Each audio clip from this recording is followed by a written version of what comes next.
j'espère que vous allez bien. Alors aujourd'hui, on se retrouve pour un tag. Donc du coup, le tag c'est 10 faits sur Astérix. Donc du coup, vous allez connaître un peu mieux Astérix à l'issue de ce tag. Donc du coup, pour ceux qui ne le savent pas, c'est clairement la star de la chaîne. C'est celui que je monte le plus souvent et c'est aussi mon cheval préféré, clairement. Ce n'est pas ma DP, ce n'est pas mon cheval, mais je le considère comme. Clairement, il est super gâté. Dès qu'il a petit bobo, je m'en occupe comme si limite il était à l'article de la mort. Donc du coup, franchement, je le gâte énormément, mais c'est pas grave, c'est clairement un truc que j'aime faire, le gâter et le choyer. Donc du coup, je vous préviens déjà, il y aura donc dans cette vidéo des parties où je vais vous parler donc face caméra comme maintenant, mais il y aura aussi des parties qui seront enregistrées en voix off, tout simplement pour vous montrer le fait que je vous exprime tout simplement sur Astérix. Alors le premier fait sur Astérix, c'est tout simplement qu'il s'appelle Pampeliozède au lieu de Astérix. Donc du coup, en fait, lorsqu'il est arrivé dans mon club, ma coach a changé son prénom. Donc Pampeliozède s'est transformé en Astérix, tout simplement parce que les jeunes enfants avaient du mal à prononcer Pampeliozède. Donc du coup, c'est pour ça qu'elle a changé en Astérix. Et puis c'est beaucoup plus facile aussi pour les enfants de retenir Astérix, donc du coup, qui est déjà un personnage de dessin animé, que Pampeliozède qui pour eux n'évoque rien. Donc du coup c'est pour ça qu'elle a changé et puis je trouve que ça lui va plutôt bien Astérix. Pampeliozède était aussi très joli comme petit nom, c'est assez original, mais personnellement j'adore Astérix. Deuxième fait sur Astérix, c'est que je suis tombée tout simplement une fois de lui.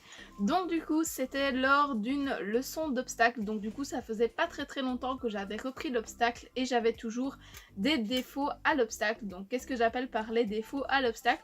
Ça veut dire que j'étais beaucoup trop en avant lorsque j'abordais mes obstacles. Et donc du coup, Astérix m'a tapé un petit pied avant de sauter et donc du coup je suis passée par-dessus bord tout simplement.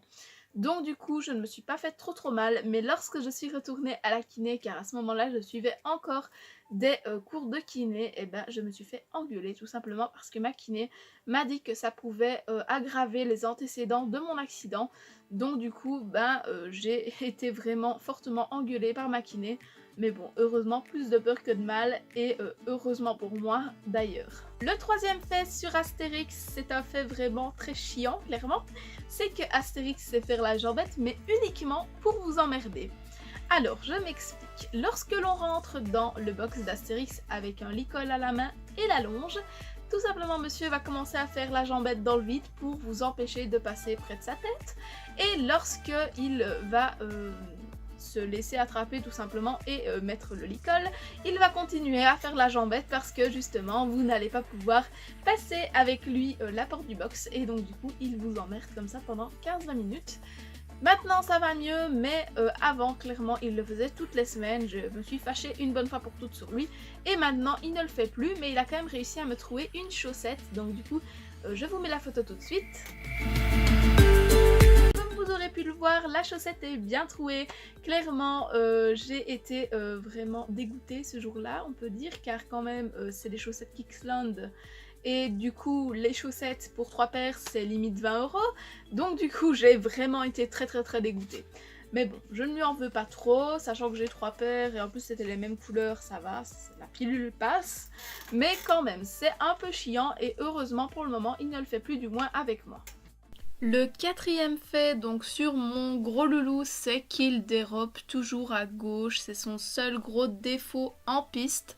Donc du coup à chaque fois c'est la même chose, il dérobe à gauche si je n'ai pas ma reine gauche un peu plus haute et donc ma reine droite un peu plus abaissée.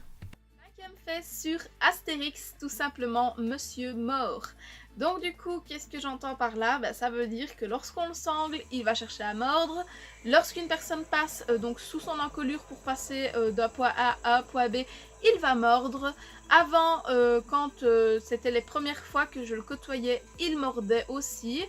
Et donc du coup, à chaque fois qu'il ne connaît pas bien la personne ou que du moins la personne va lui dire « Astérix, tu ne peux pas » ou qu'il ne va pas faire preuve d'un minimum d'autorité, il va mordre.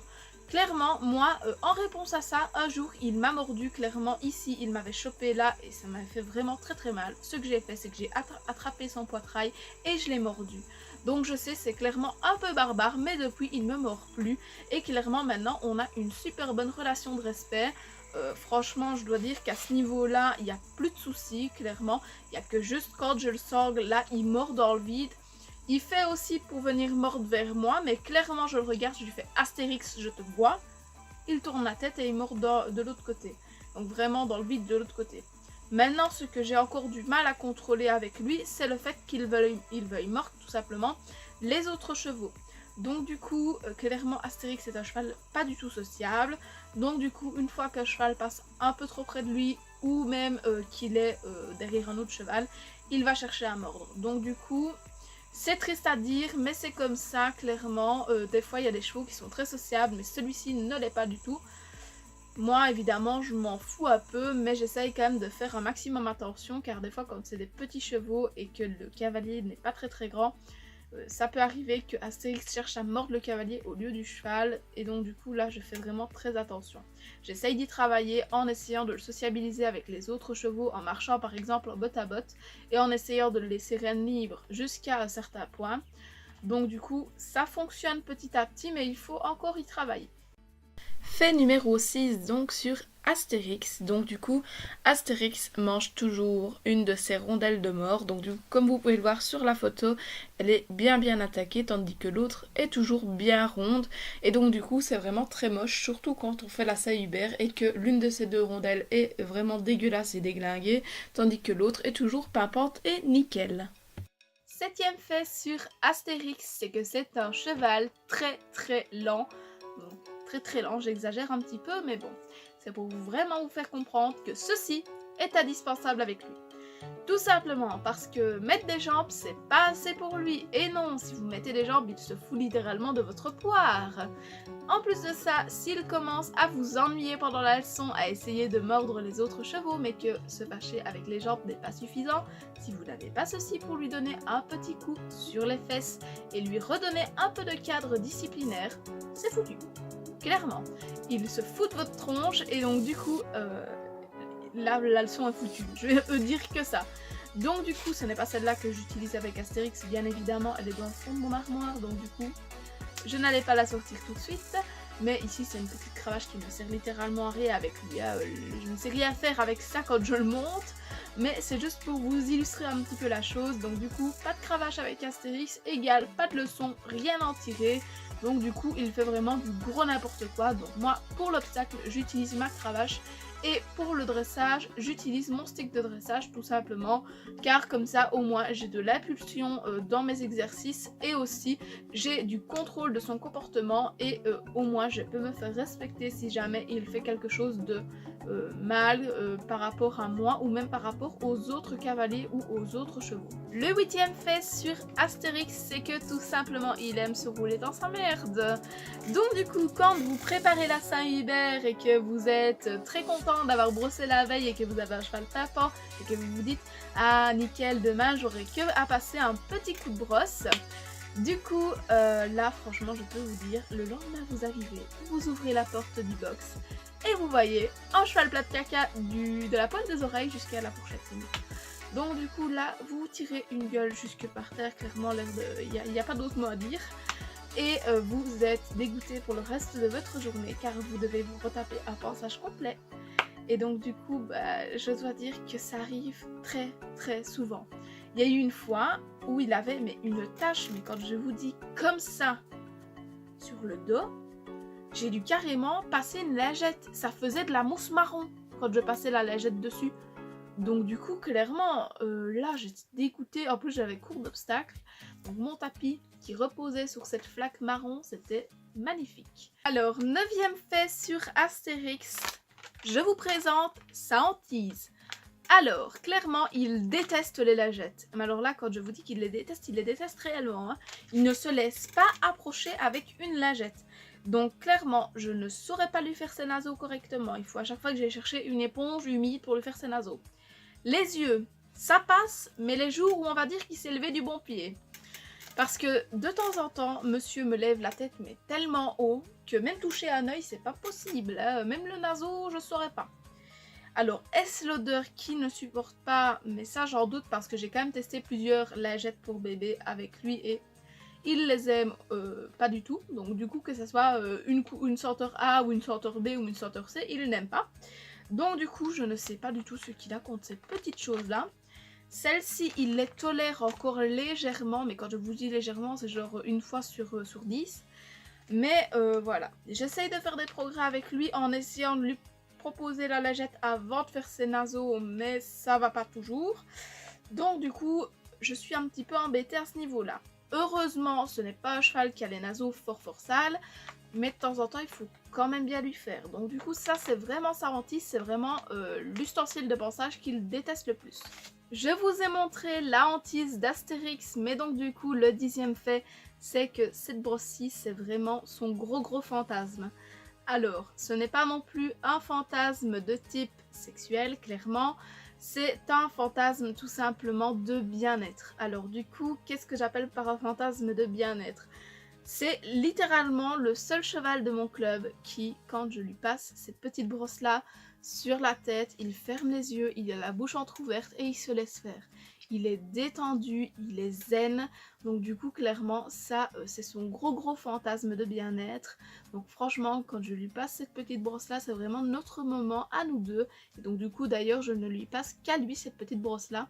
C'est vraiment sa brosse à lui et donc du coup franchement il adore se faire papouiller avec cette petite brosse là. Et donc du coup c'est même une brosse qui va près de ses naseaux et près de ses yeux. Donc franchement cette petite brosse-ci elle est vraiment miraculeuse. Donc vous pouvez voir que je l'utilise quand même assez régulièrement car elle est poussiéreuse. Mais clairement je peux même lui passer tout doucement sur les yeux. Il les ferme et il apprécie. Clairement c'est notre petit moment bien-être à tous les deux, tout simplement parce que grâce à cette petite brosse-ci, on a pu créer de vrais contacts, mais vraiment soudés et liés, telle une fusion. Et donc du coup, franchement, merci cette petite brosse-là, car clairement, c'est sa brosse récompense. S'il a été vraiment sage pendant le pansage, je lui fais sa tête avec cette brosse-là. S'il n'a pas été sage au pansage, je lui fais la tête avec cette brosse-là. Et ça, il aime moins. Donc du coup, c'est une brosse douce, tout ce qu'il y a de plus basique. Mais visiblement, celle-là, il aime moins. Et donc du coup, bah, il n'est pas récompensé avec sa petite brosse fantasme. Et donc du coup, il râle un petit peu. Cette vidéo touche à sa fin. J'espère vraiment qu'elle vous aura plu. Donc du coup, moi j'ai aimé vous la filmer car on a parlé de mon loulou évidemment. Donc du coup je sais qu'il a quand même pas mal de défauts, mais c'est justement ce qui me plaît chez lui, c'est qu'il ait beaucoup de défauts. Donc du coup au moins je peux travailler là-dessus avec lui. Mais comparé à tous les défauts que j'ai pu vous citer, donc du coup ce sont vraiment des faits qui sont vraiment prouvables sur lui.